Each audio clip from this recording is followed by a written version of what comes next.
Marines at an INS compound are committing suicide.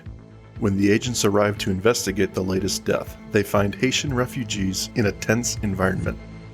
Together, they uncover systemic abuse of the Haitians and the source of the voodoo that has been plaguing the camp. This is not happening. Private John McAlpin, one of the few, the proud, the dead.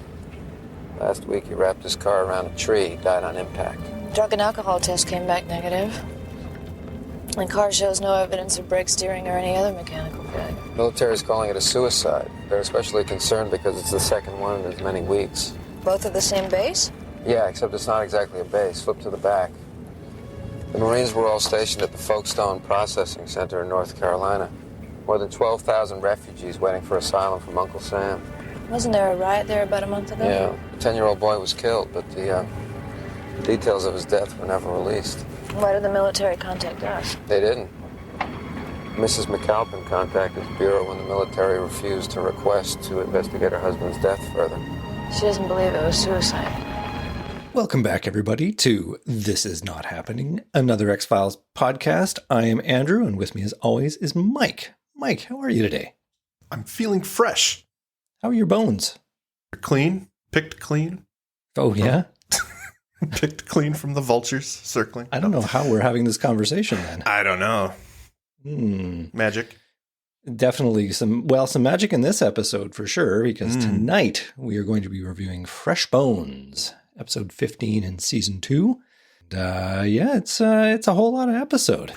It is a whole lot of episode. There's a lot of stuff that happens in this one. Well, it's written by Howard Gordon, so as we've 11. come to expect, there's some dial up to 11. But to his credit, I think this is one where somebody maybe talked to him. I don't know. He had to sit down with Chris Carter. All right. Yeah, but it is a legitimately good episode, and one of the best in season 2, actually. Not just for us, but the Nelson numbers, the households that watched it in 1994, between 10 and 17 million. Depending on where you look. It's a popular show. Yeah. Yeah, this was right in the wheelhouse. You know, X-Files had, aside from, I would say, Excelsis Day, and 3. But so far this season's been pretty good. I mean, you know, you had the whole Scully arc, so that probably amped up the viewers quite a bit. And then I think it's been pretty good since then. Oh, again, save for the old folks' home, but... Well, I'd even throw Red Museum under the bus there. That's true. That's true. Yeah. But it's had some hits. It's had some misses. I think we're about to go on to a stretch of hits. Ish. Yeah. So the other thing that helps with this one is directed by Rob Bowman. So they always have this very cinematic look to them. Like little mini movies. It's nice to watch. And being as Fresh Bones is the Voodoo magic show, Voodoo. I'm going to give you a virtual bingo card. You got it? I just passed it to you there. Yeah, okay. Got it. So reading along with me, you'll see that there are only 3 boxes that you need to be able to dab off on what's the up card. with that? Yeah, so the first one is zombies. Okay. Yeah, the second one is black people. And the third one is voodoo dolls. Voodoo dolls. All right. Yeah, that's all you got to check when we're doing a voodoo episode. That's all you need, apparently. Okay, so when you see those things, just check your cards. I will check them out. You can call it out. And when you get all 3, you can call bingo. Okay, cool. Awesome.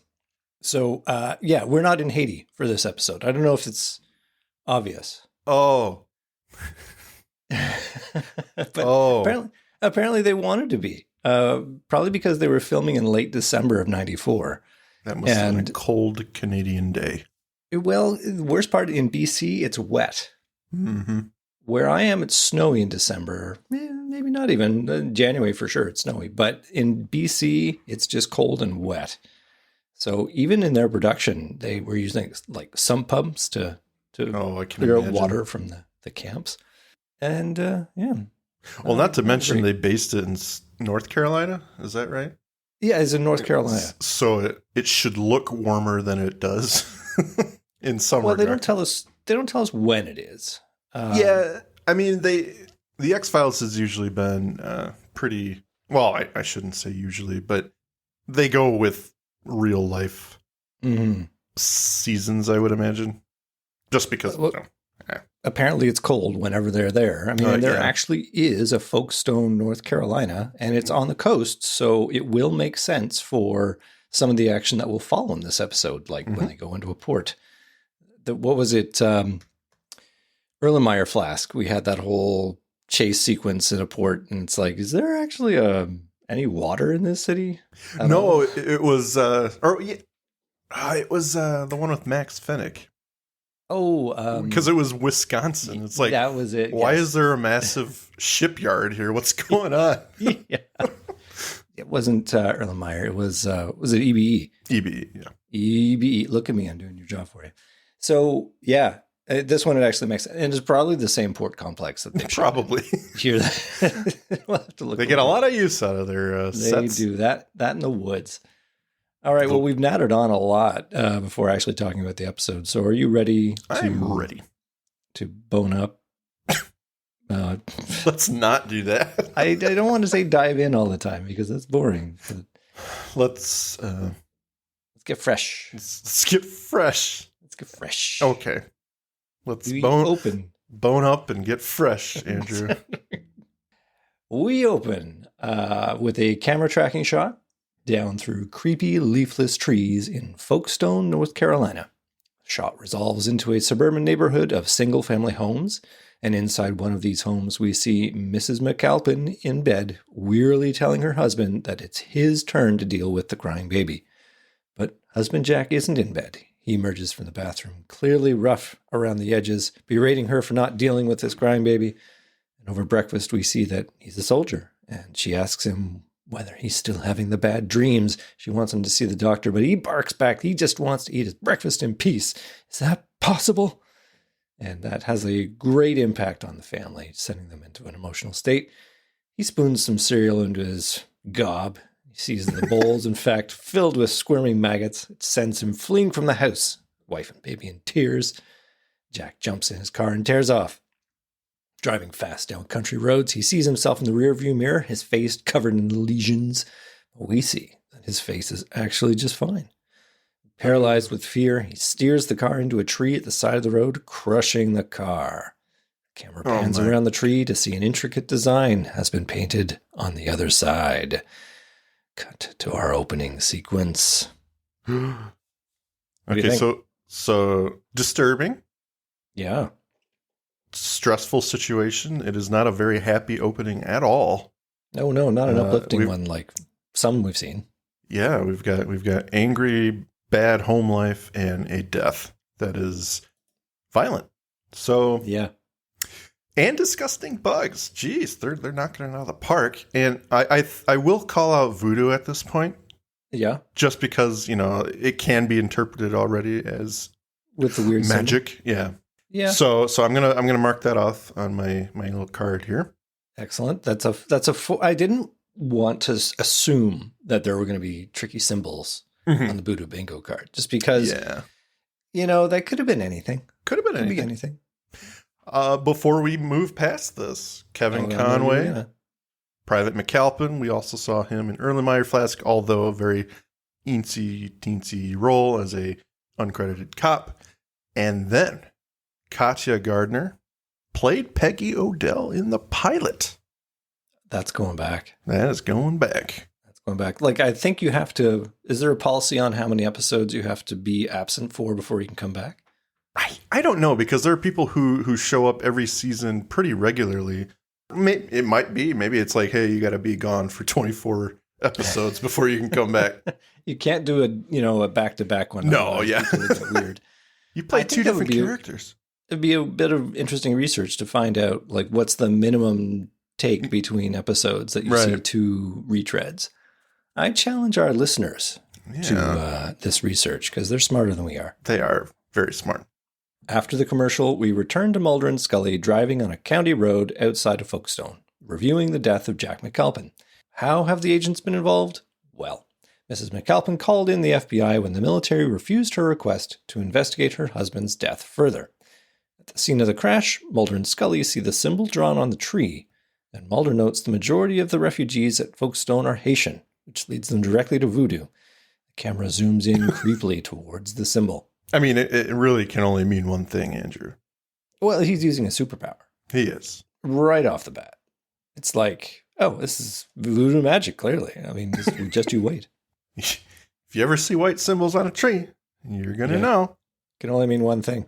All those X's can only mean one thing. Yeah, that's right.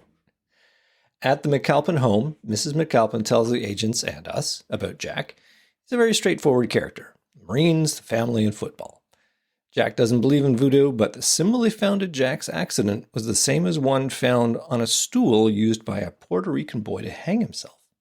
A friend of Jack's, Harry Dunham, told them, and she didn't think much about it until her son dug something out of his sandbox, which she then produces for the agents, a beautiful conch shell, but thoughtfully decorated with the voodoo symbol. This time in what looks like red blood, would you say, or just red paint? I would be okay with believing it's paint.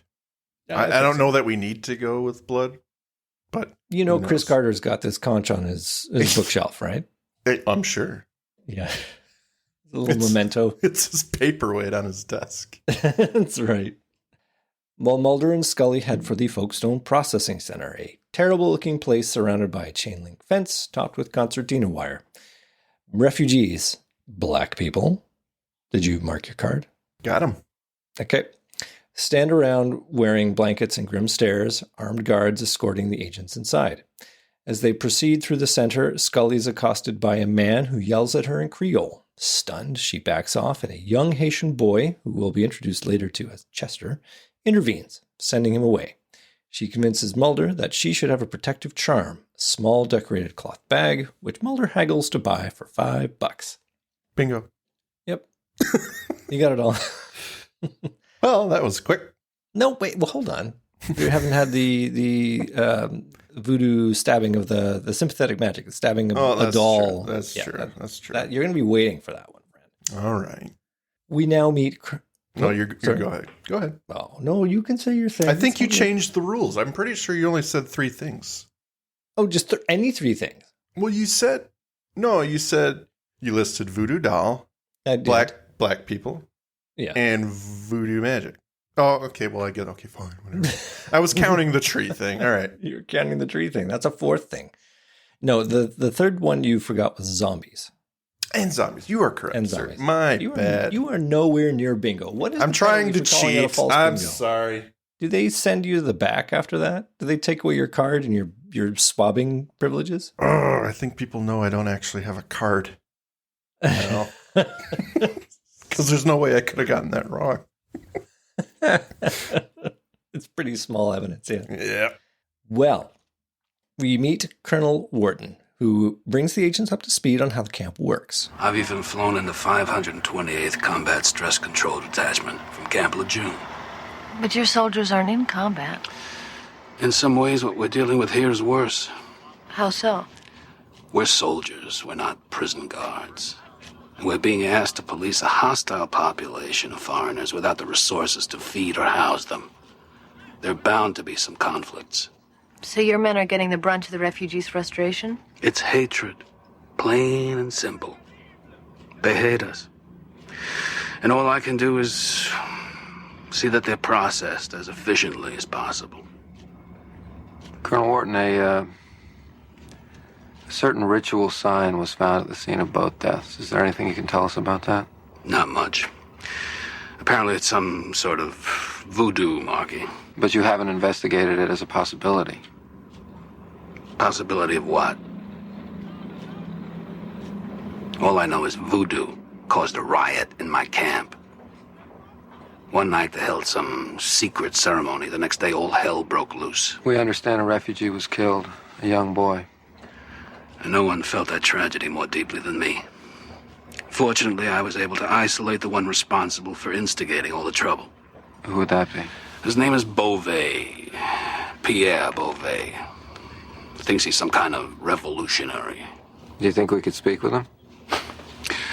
If you don't mind listening to his laundry list of complaints. I'd also like to examine Private McAlpin's body. I have a signed consent from his wife. Private Dunham will help you both with whatever you need. So altogether at this point, you're on Wharton's side, right? He's just a man with a job. He's just trying to do well and keep the peace. Yep. But he's bald, so he must be bad. He is Kurtz from Heart of Darkness. It's from Apocalypse Now. It's exactly who he is. Mm-hmm. So Scully goes to examine McAlpin's body. She's escorted by the camp coroner, a nice guy who apparently is named Foyle, but he's on scene for about 30 seconds, so he doesn't actually get a name. He didn't need to do any autopsies. The cause of death was very straightforward. When the guy pulls out McAlpin's body from the little morgue slab there, they find instead a dead dog, which sends Foyle into a tizzy, and is definitely the beginning of some voodoo magic. Voodoo magic. Or hijinks, depending on your point of view. I will say that's a disgusting looking animal. Oh, dead animal. It's been in the ground a while before it got here, for sure. That is icky. Yeah. Yeah, and then the overhead shot they've got. And yeah. I think it's worth noting at this point the music stings that Snow pulls out for this one. They are new and different. We haven't heard this style before. There are these little piano stings, little ring, and also sometimes you get the single choral notes like, ah. Well, meanwhile, Mulder goes to chat with Dunham on their way to interview Beauvais. Doesn't give Mulder any details. Heads off as soon as we meet Beauvais. Beauvais denies any involvement in what's going on. He's been locked up in the camp after all. Mulder produces photos showing off the various voodoo symbols, and Beauvais decides to cooperate, tells Mulder that the ritual symbol is called the loco miroir, the mirror in which a man must confront his true self. When Mulder brings up Wharton, who suggested that Beauvais incited the riot, we learn from Beauvais that Wharton will not let them return home, which is all they are asking for. At this point, Scully arrives to tell Mulder about McAlpin's body, but Beauvais spills the beans to Scully's surprise. Beauvais explains that the Loa have warned you, and that there will be only one warning. After that, no magic will save you, and they depart. So, some interesting bits and pieces at this point. Will you agree? Yeah, definitely. So I will say, first of all, full props to Rob Bowman on how this scene is lit. All shadows and silhouettes, and at one point, Beauvais is like completely backlit. He's this complete shadow, so they are very much casting him as the villain at this point. Oh, yeah. Creepy. But yeah, I was going to, just real quick, I was going to comment on the silhouette shot of all three of them when he stands up. Really cool. He kind of stands up between Mulder and Scully, and all three of them are just these dark figures, and this brilliant light is shining from behind. It's really, really well done. Yeah, interesting choice, right? Like, why choose to do that other than there's a big thing about shadows and light? But for my mind, though, there's an interesting point that Mulder is not really following up, and eventually he will, but he doesn't now, and he doesn't follow up with it enough that it started to get bothersome. And that is, if Beauvais and the Haitian refugees just want to go home, why are they being detained? Right. Because the center's there to process asylum seekers. They should be more than happy to be like, oh, you don't want to come to America? Guess what? We will throw you on a boat. We will throw you on a boat.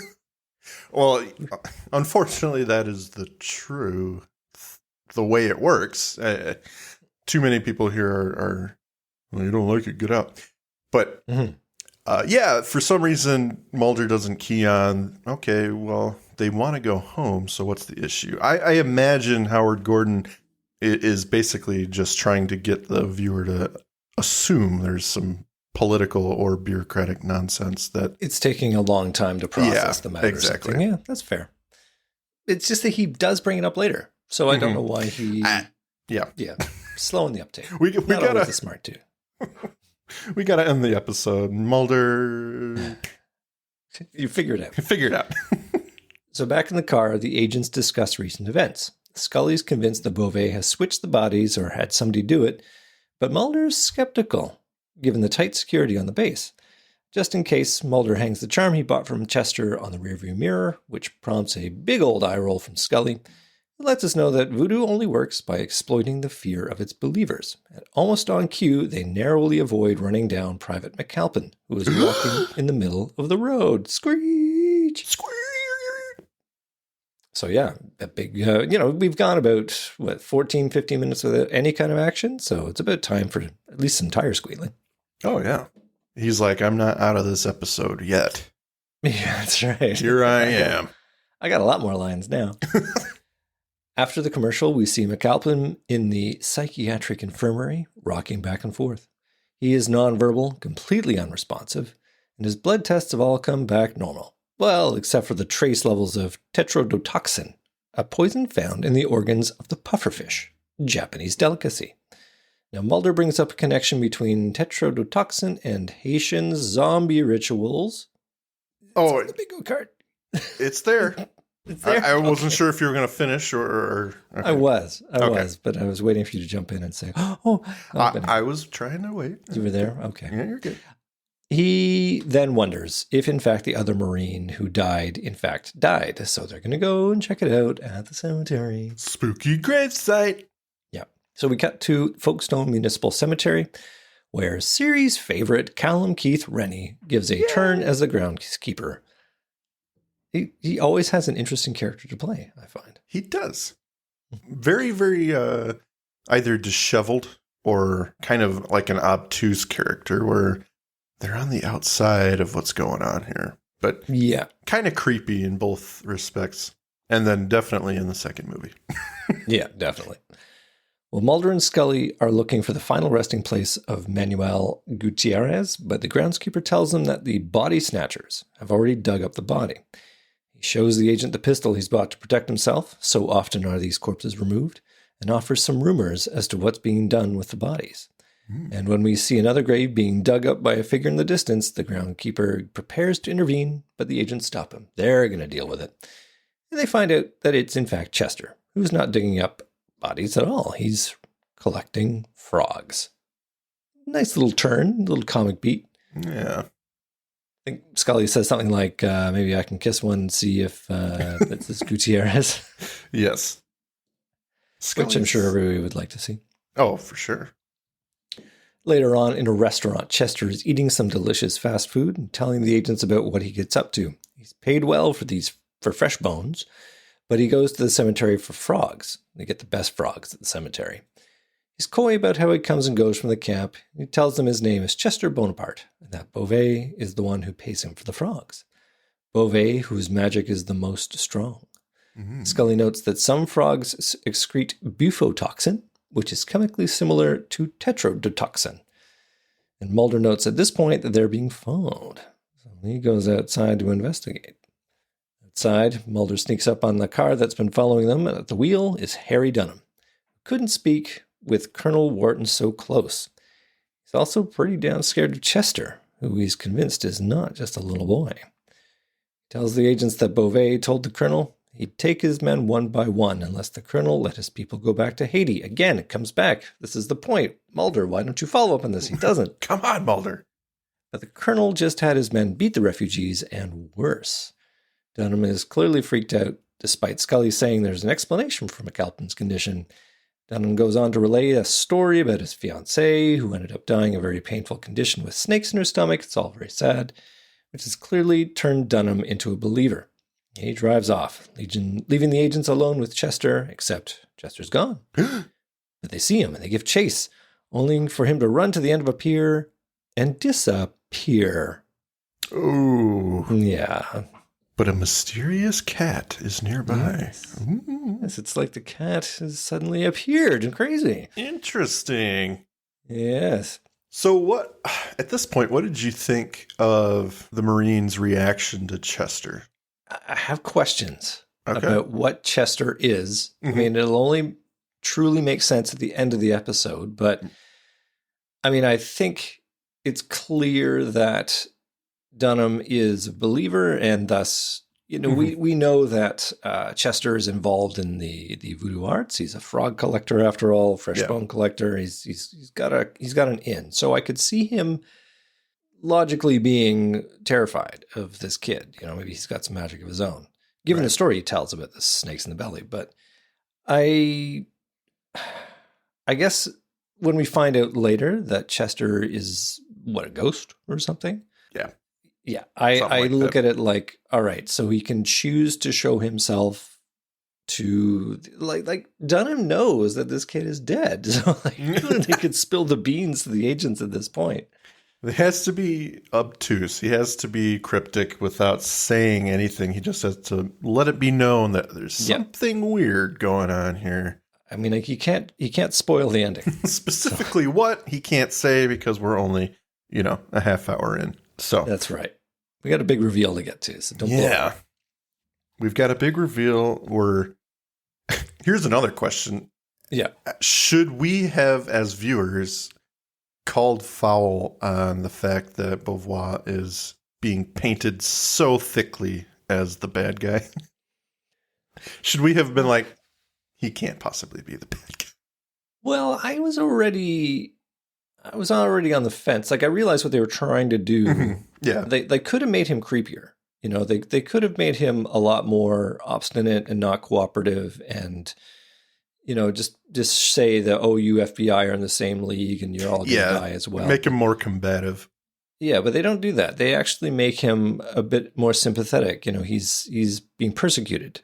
He just wants to go. He's being detained and, he cooperates. So very early on, like you rely on Colonel Wharton to tell you that he's the villain. Mm-hmm. And then you're like, okay, well, let's go see him. And then it doesn't turn out to be that. So they paint the lines a little bit thin pretty early on about who's who.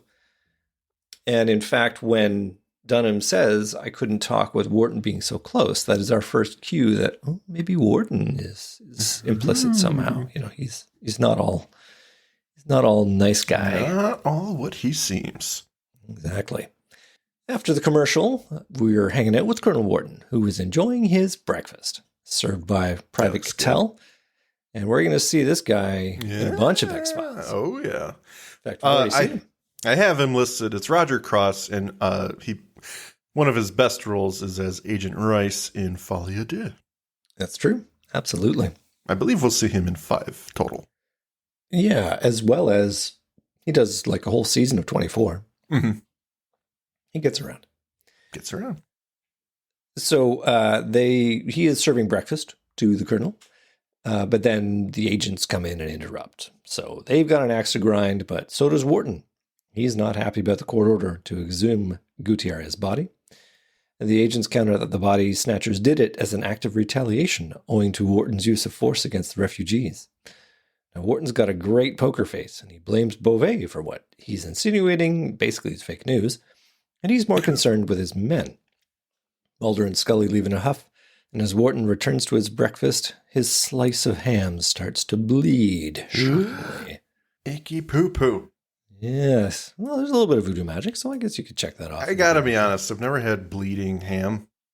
It looks more disgusting just to even think about.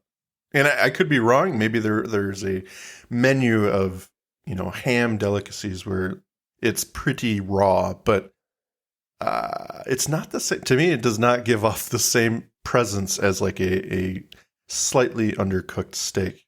Well, that has a little bit of blood on it. So I don't think that in either of those cases, and I'm not a butcher, I'm not, but I don't think in either of those cases there's actually blood in. No, not like this for sure. Yeah, but. yeah.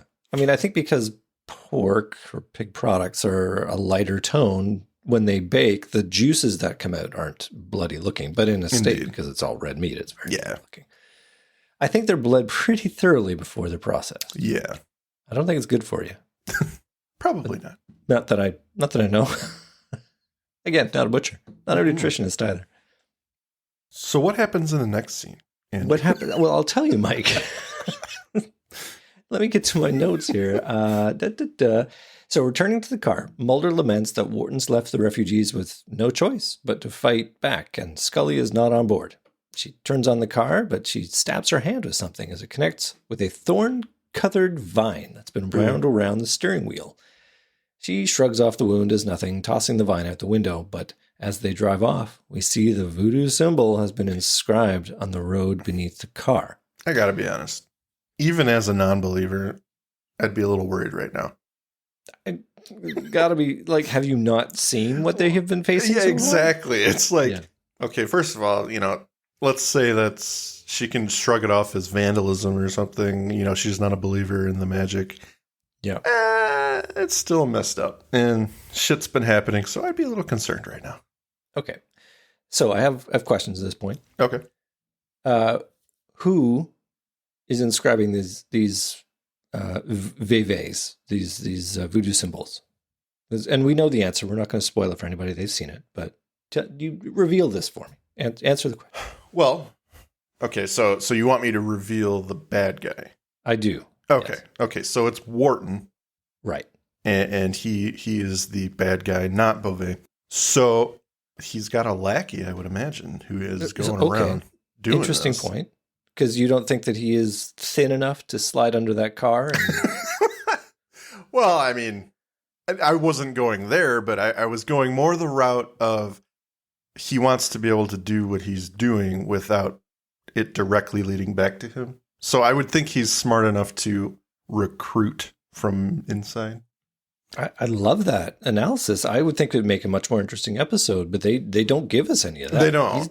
He's a single shooter. He's all on his own.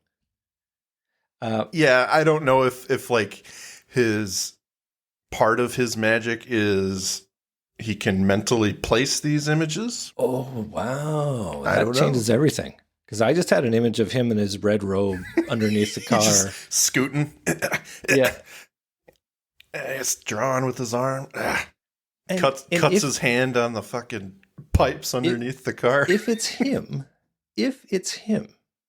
I mean, it must be magic because It's like gotta be, when would he have had the opportunity to go out and do this? They literally drove up to the camp, went straight to his office, interrupted his breakfast, and then left again. And in the intervening time, somebody has crawled underneath the car and created this elaborate symbol and broken into the car and done the whole wraparound with the vine. Mm-hmm.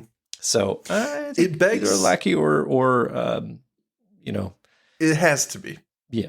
Because it begs further question. If there, let's presume there's no one else, because again, we aren't given anything. It begs the question how powerful he is and why he's so easily defeated. Does that make sense? Yes. Like if he can just Yeah. summon thorns to wrap themselves around a steering wheel and paint these symbols wherever he wants, let's say.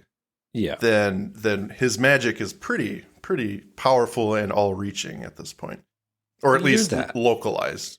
Either that, or the symbol was always on the ground, and the agents just happened to park there. Yeah, and the thorn vine was always wrapped around the steering column, and whoever was driving was just lucky. Oh, up to that point. So the car they rented already had it. That's right. Okay. Yeah, completely unrelated to the. You know plot. what? The more you talk about it, the more I'm a believer in your theory here. Yeah, I think that follows. I think it's really just bad luck. This whole episode is bad luck. Damn. These agents are unlucky. Well, we cut back to Beauvais' cell, and we see Private Cattell administering a beatdown. Wharton enters, threatening Beauvais with further violence unless Beauvais gives up the secret. So, clearly, Martin is not at all a good guy. I think there's just a misunderstanding here. He has to be the good guy. He does. He's the Marine in charge. He must be the good guy. Yeah, there must be something else at play here. Beauvais is just so bad that he needs to be tortured. Like, you fight badness with more badness, right? Yep. Well, back at the hotel room, Mulder arrives to open his door and a playing card falls out. 10 of diamonds. Down the door jamb where it was installed, and indeed it is the 10 of diamonds. It is a clue, and Mulder then goes to County Road 10, where he's met by X. X10, get it? Oh. Yeah. No, that's actually pretty clever. I do like that. Even though the scene is short and they get to X right away, the first time I saw this, I was like, 10 of diamonds. That's not typical voodoo magic. Well, I don't know, it takes a real departure. I would have laughed if Mulder went to Hotel 10 and completely missed X. He goes to room 10. Hello? Some guy with a prostitute. I'm looking for a sinister black man. Is he in here? I'm here for the meeting. Covert meeting. I'm sorry. Wrong conspiracy. I'll come back. Oh. Wrong. Well, secret. again, I think that there is a shorthand that Mulder and X have. Like, if you get a 10 of diamonds, then you go to the nearest county road 10 or something, and I'll meet you there. Stuff off stage. It's cool. And Cool I tradecraft, yeah. believe it. Yeah. But I don't believe it at the same time. Like, I don't, Yeah. just given how abrasive X is, it's like, I don't really see them sitting down and coming up with like a series of codes that they should be on the lookout for. Well, I had always assumed when it was, originally with Deep Throat, that it was a case of just, he'd call and then hang up and Mulder would go, oh, okay, we're going to meet. And literally Mulder would just go out and drive somewhere. Yep. And Deep Throat would find him because he's got a million spies and, oh, hello. Do you want to have a meeting? Oh, I just happened to catch a McDonald's here. Yeah, exactly. Whereas this is oddly specific with the County Road 10. Yeah. The whole thing, though, with X being parachuted into this plot, I have questions. As they like to do. They do. I mean, their I informants. think perhaps Stephen Williams is contractually obligated to show up in, 8 episodes in a season? Something like that. And they're like, haven't used him yet. Why don't we trot him out here? And let me be perfectly clear. Immediately a better episode. Oh, absolutely. He has the lone gunman presence that I so enjoy. So Yes. I am always happy to see him. Well, and it's a really good scene. Don't get me wrong. I do not regret it being here. It's just you could excise this whole scene from the plot and it would make zero difference. Yeah, we're as the viewers we're putting this stuff together already. All right. I was surprised to get your card. I'd assumed our last contact would be our last. Why are you here? Your investigation is faltering, Agent Mulder. We've got a renegade Marine who may be violating every human rights provision. These people have no rights. In 24 hours, all access to Folkestone will be restricted to military personnel. No press, no third-party monitoring. What about Scully and me? You'll be called back to Washington on a priority matter. They're making the camp invisible.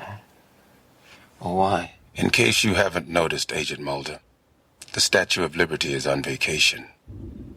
The new mandate says if you're not a citizen, you'd better keep out. Well, why hold them up? Why not just repatriate them?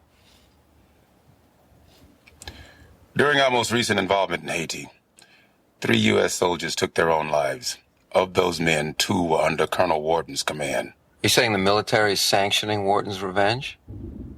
These people are innocent civilians. Some people in Congress might have a real problem with that. By the time they get a committee together, it'll be as if none of this ever happened. Why is X concerned with any of this happening? Discuss. Oh, okay. I got the answers. He's your guy, so you can tell me. Why is he concerned? I don't know. Meh.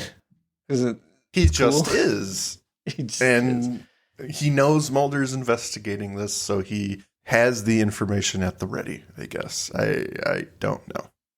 Well, certainly a couple of details at the beginning, because Mulder says, I thought I'd never see you again after our last meeting. So that's the fallout from Scully's adventure. Yep. And the hard choices that X had to make there, shooting a guy and getting involved and doing all this stuff. Yep. So Shadow I think Mulder kills. thought, oh, this is over. But then is this an olive branch maybe? Is this X saying, I happen to know this and you're having problems, so I still need you, I still want you, so I'm going to give you this little olive branch.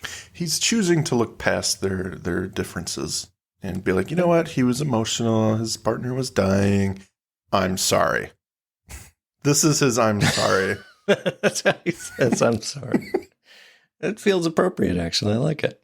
Let me help you with this badly run refugee camp and get you some voodoo answers. Yep, you're going to need it. So we cut over to Scully, who's getting nowhere on a telephone call to locate Private Dunham. She's scratching at her wounded hand, seeing that it's looking pretty bad. She peers into the mirror, concerned. Maybe she's seeing something that we, the audience, are not seeing. And then she gets some news. She goes to tell Mulder that Dunham's been reported AWOL, but she's not finding Mulder in his hotel room. She does see water lapping at the base of the bathroom door, a bit of blood mixed in. So she opens the door and peers inside. It's Dunham, submerged in a full bathtub. Suddenly at the door appears a bloody and disheveled McAlpin, and it looks like we're going to get into an action sequence, but no, he's followed in by Mulder, holding McAlpin at gunpoint. Mulder found him lurking about outside and produces a bloody knife that McAlpin was armed with. Dun, dun, dun. What is going on, Andrew? McAlpin, I'll have some thoughts about McAlpin later, but really, he's not having a good day. No, he dies, then he comes back to life. Yeah. Then he kills someone. Yeah. Oh, boy. Yeah. All before he can take a shower, too. Yeah. It's not very good for Dunham either, I suppose, but... Stinky McAlpin. Yeah. After the commercial, the agents interrogate McAlpin, who doesn't remember anything, but just felt as if he was asleep but couldn't wake up. McAlpin has signed a confession after Wharton told him what they found at the crime scene. And we have a really nice scene there where, he's kind of a bit uncertain, and Wharton comes over and says, I advised the private what was discovered, and Mulder says, are you sure? And then McAlpin's like, who else might it have been? It's a really nice little bit of business there, I felt. Mm-hmm. Wharton assures Mulder that the confession wasn't coerced, and that also McAlpin didn't have any contact with Beauvais. When Mulder asks to speak with Beauvais anyway, just because, Wharton reveals that Beauvais is dead, having cut his wrists last night with a bed spring. And since this neatly ties up all the loose ends, he assumes that the agents have no further business at the camp. Thank you very much. Don't let the door hit your bums on the way out. Convenient, Andrew. Indeed. Very convenient that all everything, whatever can get these agents out of here. Mulder's phone rings, and as Scully is looking distinctly unwell, she waves it away as a headache. It's Mrs. McAlpin, and that's where we're headed next. Mrs. McAlpin is beside herself. Jack and Dunham were friends, and his death, McAlpin killing Dunham, doesn't make any sense. She reveals that Dunham came to see her last night and left her with an envelope with her to give to the agents if anything happened to him. So, given that something did, she does. Inside is a black and white photo, and in it are both Beauvais and Wharton. They know each other.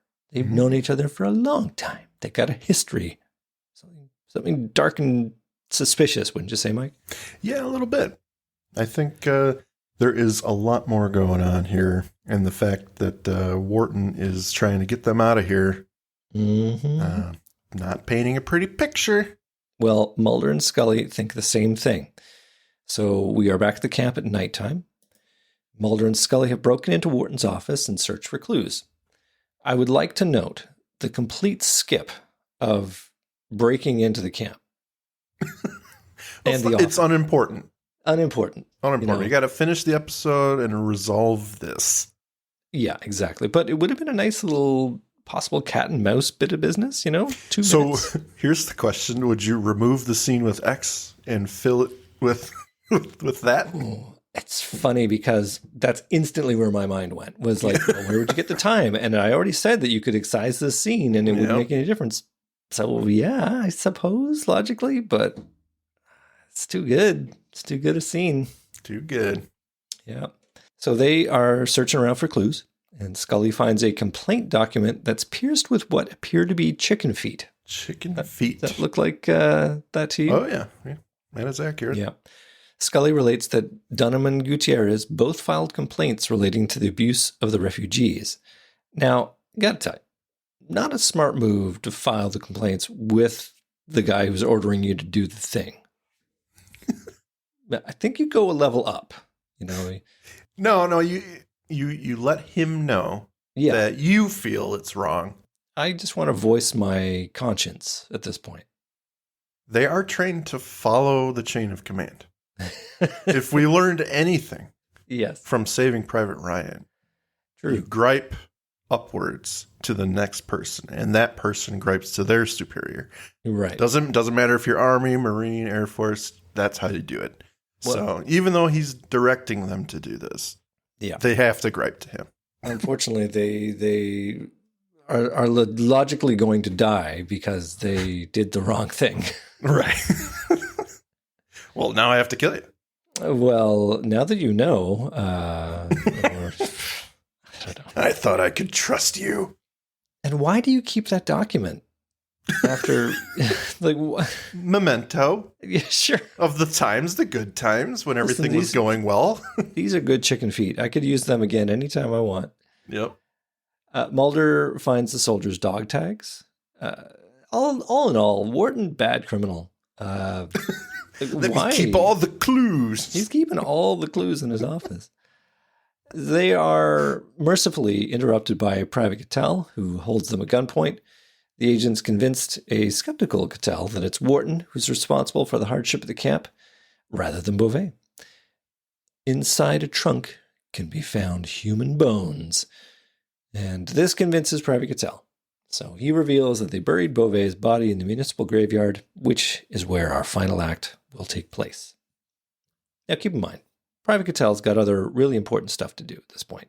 He won't be with the FBI, to go and apprehend Wharton. Having someone corroborate what they're doing and seeing.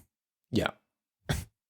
I mean, not unimportant in the grand scheme of things. Because Sure, they're going to get out of the base alive. But beyond that, we're not going to go and arrest our CO. We'll let you do that. No. Yeah. Think of the ramifications to our job prospects if we were involved in the arrest of our CO. Look, we're used to just watching things happen.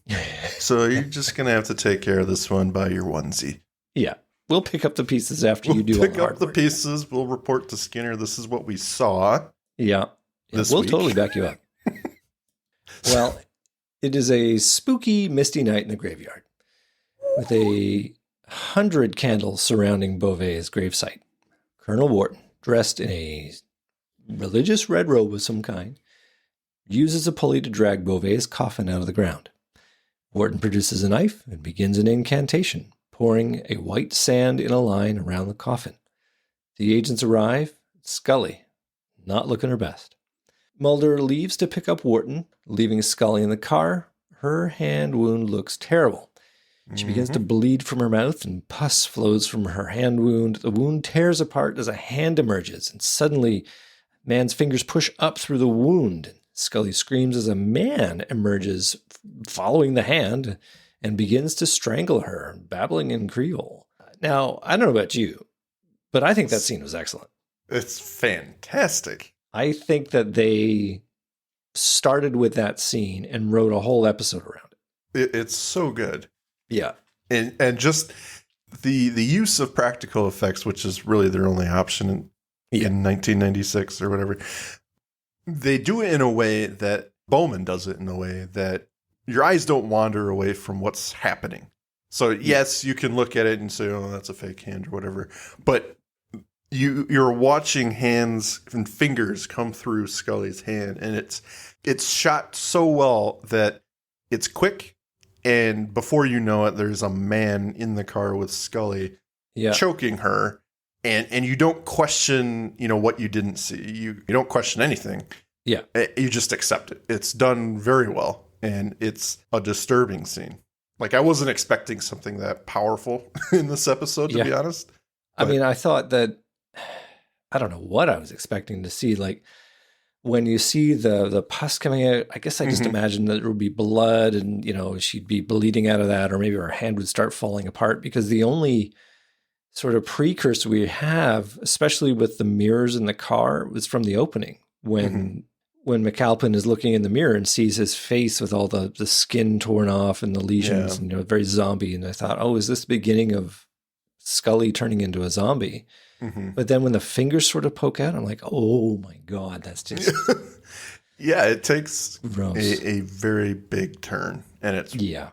Whoa. And then this guy is in the car with her, strangling her. Like, what? That's so crazy. That's pretty awesome. Meanwhile, Mulder strolls through the spooky graveyard to apprehend Wharton. He draws his gun and sees Wharton completing his ritual. And he shouts at Wharton to surrender. In a demonic voice, Wharton replies, and then he stabs the knife into the ground, causing great pain to Mulder. Hey, there's our last bingo item. There it is. There it is. We have had the trifecta of voodoo rituals: zombies, sympathetic voodoo torture, and black people. So, well, it's in every voodoo thing. I mean, I don't think you could do a white voodoo movie. Just it would be like the awful. way you said it. Yeah, it's the 90s. They don't handle Matter it of fact, greatly. this is the ingredients you need for a voodoo episode, ladies and gentlemen. Prove me wrong. I mean, it's No, I've seen it. I'm not calling you wrong. Yep. So Mulder's on the ground. He's out for the count. Suddenly, Beauvais rises up behind Wharton, saying something in Creole and then helpfully translating it into English for us. He who does evil, evil will he see. Wharton raises the knife to strike, but Beauvais is quicker, blowing powder into Wharton's face and causing him great pain.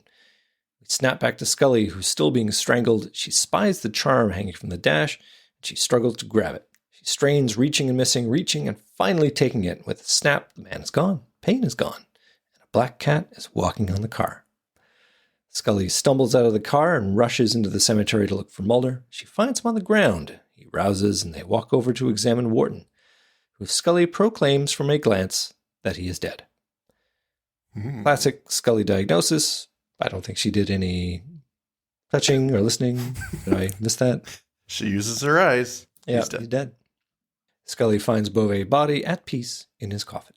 The next day at the camp, the refugees appear to be loading up into the backs of trucks to be deported back to Haiti. Private McAlpin, apparently cleared of his murder charge, provides the passenger manifest to Scully, who is looking for Chester. McAlpin laments that the poor kid died 6 weeks ago in that riot, and this leaves our agents stunned.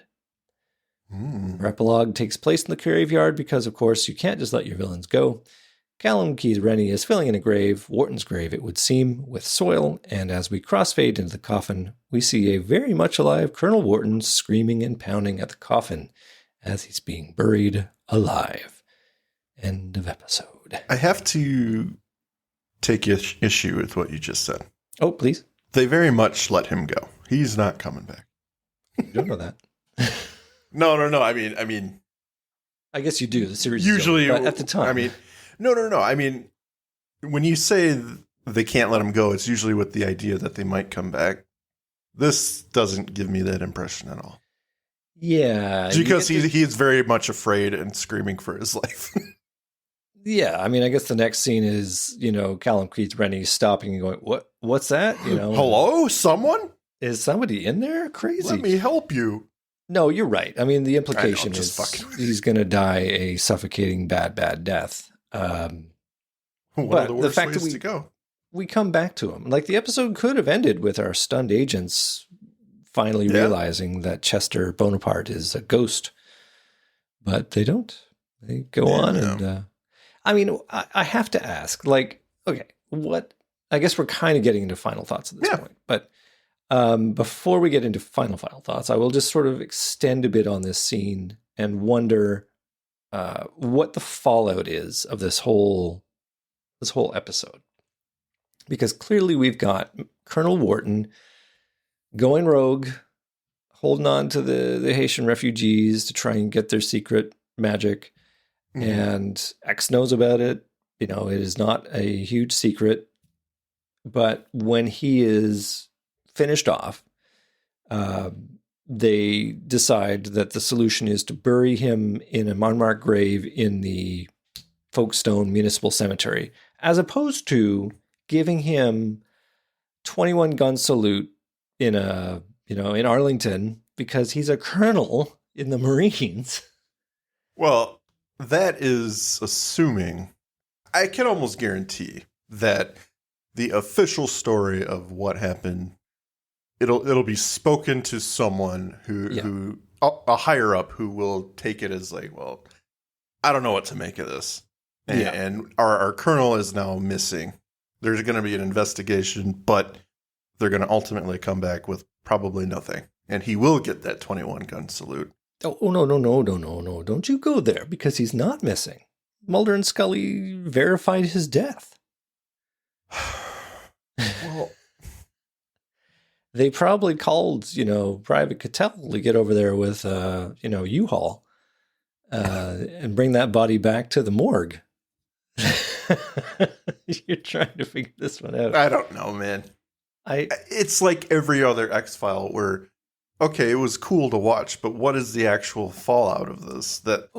And how did we get from A to B on this point? You know, you've shorthanded it to a point to make a cool ending, but, you know, right. Pull back the curtain a little bit and it's like, wait, what? Well, it's like in Tombs when I question, okay, they were instructed to stay away from him, and the next time Skinner hears about it, he's going to be dead under an escalator. It's like, how do you walk away from this and not be in prison, Mulder and Scully? It's like, or at least, how do you still have jobs? Oh, 100%. You know, they just sort of gloss lightly over the denouement details to get us out of the episode. And we're done. And don't think about it, please. Please, don't think about it. We've only got 42 minutes to run the show. Some things are going to fall by the wayside. So, Mike, final thoughts. Great episode. I really enjoyed this one. And to our point earlier, it is a Howard Gordon picture. And this one actually falls together nicely. Yes, or nicer than his others, or some of his others. And I think big stuff for me is good acting on all the guest actors. I think they did a great job. Even Chester, he did a great job. Even baby Luke at the beginning cries on command. Good stuff. No, I'm sure no one flicked him off camera. The cat could have been better. The cat could have been better. I mean, what are the... Not really. Yeah. The good news is the cat didn't look at the camera. Didn't mug for the shot. Yeah. Look at me. I'm a cat. Yeah. You know, Rob Bowman was great with this one because of his use of light and shadow. And again, those camera angles that really capture what you're supposed to be capturing. Even the opening scene with the agents where they actually mounted a camera on the bottom of a car. And it's just an interesting speed down the highway. Something you don't normally see in the X-Files. They do a couple car shots in season 2 that are a little bit more risky and different for the show. That's true. I hadn't really considered that, but there are a lot more car shots. Mm-hmm. Yeah. In fact, there's even one, I think, in Fearful Symmetry at the end where it's doing that episode now, though. I'm not saying we are going to do these episodes in order, but yeah. So Bowman's always good, and then that shot of the voodoo magic with Scully in the car is just stellar. So I think there's a lot to unpack in the episode. Yeah, but it works really well. I think they do their job, and I would say this is, to me, a great episode. Absolutely. Classic Monster of the Week episode. And the 1994 audience agreed. Like they tuned in. Now, do the agents actually accomplish anything? I mean, that's something that I take issue with from time to time. We're going to have to find something else for us to take issue with because, I mean, every friggin' episode. Yeah. Every episode. Well, in this one, probably not, but maybe. And in any event, it doesn't really matter because it's good enough, right? Like there's so much good stuff in here. You could argue that their presence alone, just shining a light into the dark corners of the Folkestone Processing Center, is enough to push Wharton into making bad decisions. I would say that, yeah. And his decision to kill Beauvais prompts our finale, which lets Beauvais kill Wharton. But for the most part, the agents are tourists, and in this case, it's just fine, as it's stunningly well shot by Rob Bowman. And the standout moment for me is the psychic attack on Scully. Like this whole business, like it's nicely introduced. It develops slowly. There's a problem. It's going to come to something because it's getting worse. Mm-hmm. And then she's being strangled by a guy in the front seat, emerged from her hand. I mean, it's just so crazy, but so apropos of what they're trying to do. And it fits in, and it's just brilliant. I really, really liked it. It is one of the better parts of the episode. Her whole, that mini arc of her getting scratched, because as the viewer, we're like, this is not good. Even though she brushes it off.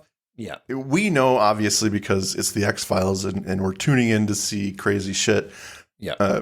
We know something is going to come of that. It's not nothing. So Yeah. So to watch her slowly developing symptoms and get more concerned, that was really cool. Now, what did you think of the resolution to that? Her grabbing the cloth charm and then poof, it's gone. I thought it was cool. It's cool. Because it's, well, hold on. I know there's a sense issue in your voice. Maybe you sense an issue. Go on. She was jokingly chastising Mulder about purchasing it and believing in it. And he said, I'm going to cover my bases anyway. And he hangs it in the car, and she, of course, thinks it's malarkey. But when you're getting strangled by a man who came out of your hand, just maybe you'll try anything. I think that was pretty cool. What I liked in... End of episode. There will be no more discussion. No more discussion. I mean, what I did like about it was you as the viewer were directed with the clues, and it connected, right? Like you saw, they give you the shot of the charm and you go, oh, that's what she's got to do to get out of this. Like there is no pulling the atropine out of her bag and just stabbing yourself with it and boom, the thing is gone. Mm-hmm. I guess they kind of do a bait and switch with this whole tetrodotoxin, bufotoxin, the stuff that's secreted out of animals to produce these effects. Yeah. They're producing that as the reason that this can be happening. And if that's the case, and certainly McAlpin is the example, right? Like he turns into a zombie, he gets smashed into a car, walks away, all these things.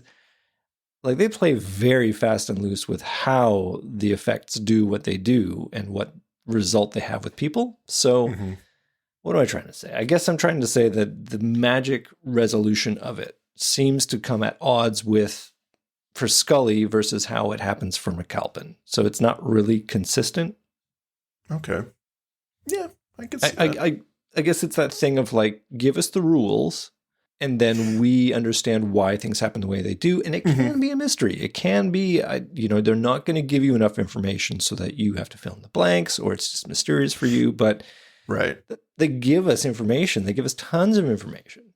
So when it doesn't kind of hang together and you can't make sense of it, you're like, well, I don't know what just happened here. It was cool, but I don't know. Yeah, I can agree with that. I can agree that. End of episode. End of episode. I'm trying to agree with you. No, I think you're right in that regard. We have a lot of information on what is going on and how it's working, but there isn't enough to tell us why that specifically works or. Yeah. So, yeah, I think that's a good point. I find it a little bit more forgivable in an episode like this only because and this is going to be like an umbrella term since voodoo is the theme of the episode. Yeah. And we don't know the ins and outs of voodoo or whatever. Absolutely. Yeah. It just, I can believe that a charm works or something that obviously is meant to bring good luck. Okay, we were told that. Oh, we were. Yeah. This is Chester telling us this charm will protect you. Yeah. They at least drew a line somewhere, or at least tried to. They also draw this line with Scully saying that voodoo only works on the believers. Okay, but when someone comes out of your hand, Andrew, and starts choking you, sure, wouldn't you believe?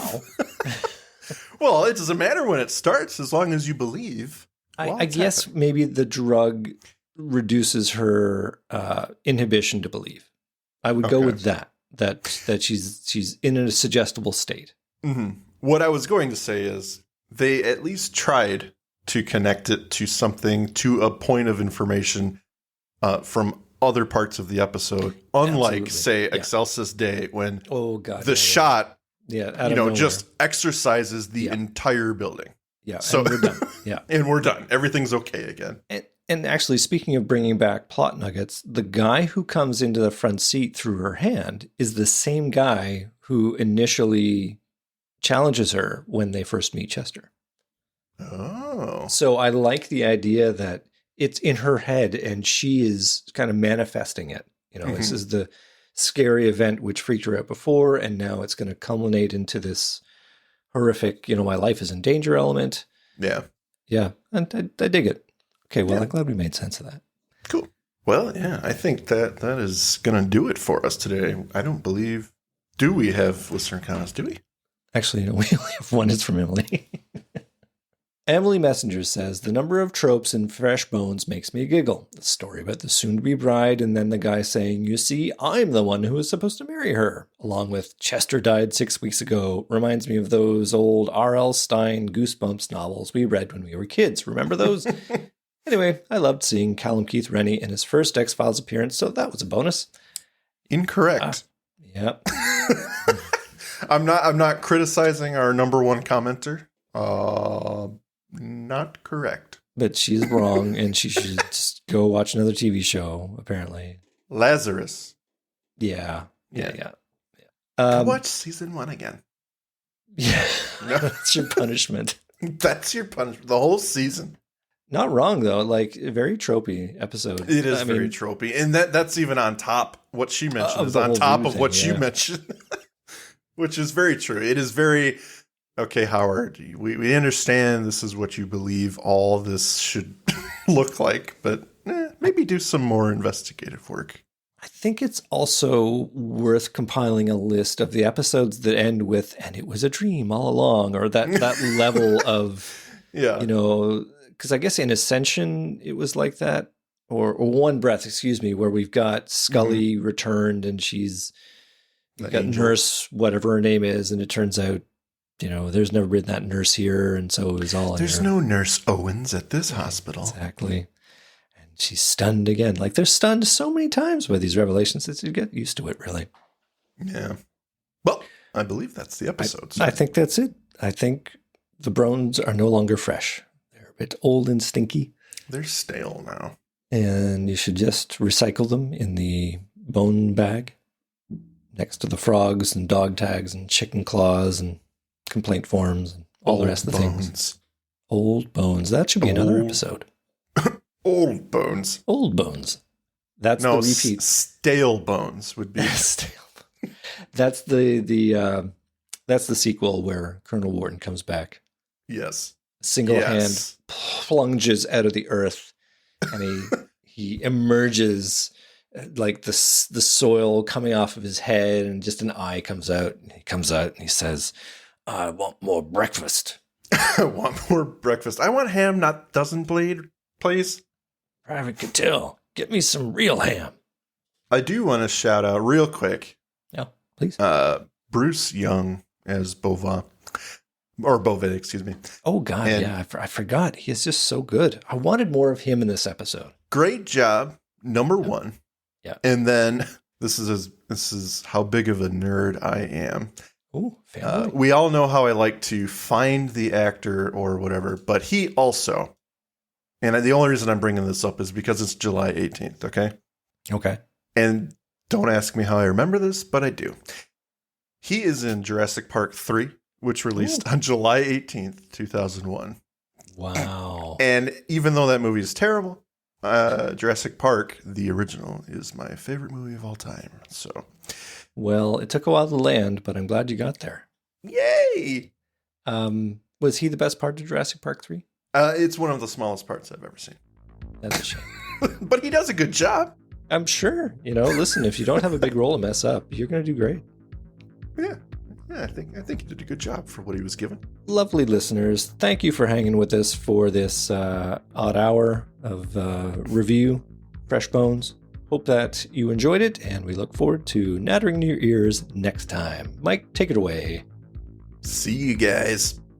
Thank you for listening to today's episode. If you liked what you heard, please rate and review on your podcast app of choice. Andrew and I would be eternally grateful to you fine people for helping us expand and get the word out. Also, we've got a killer group on Facebook.